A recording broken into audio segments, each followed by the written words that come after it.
তবে সকালের খাওয়া তৈরি করছি। তেলের মধ্যে দিয়ে দিলাম গোটা গরম মশলা, এখন দিয়ে দিব পেঁয়াজ আর লঙ্কা কুচি। তো পেঁয়াজ আর লঙ্কা ভাজা হয়ে গেল, এর মধ্যে দিয়ে দিব আমি ভাত।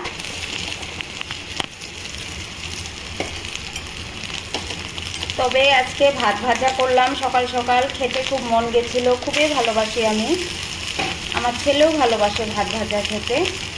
এর মধ্যে দিয়ে দিব একটু হলুদ আর দিব লবণ।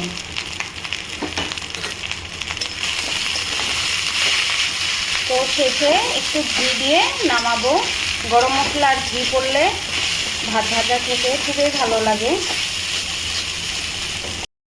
তো ভাত ভাজা আমার প্রায় হয়ে এসেছে। এর মধ্যে দিব 1 চামচ ঘি।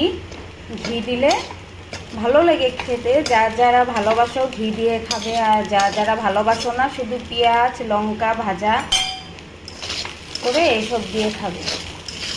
আমি তো একটু ঘি দিলে ভালোবাসি, সেন্টটা ভালো হয়।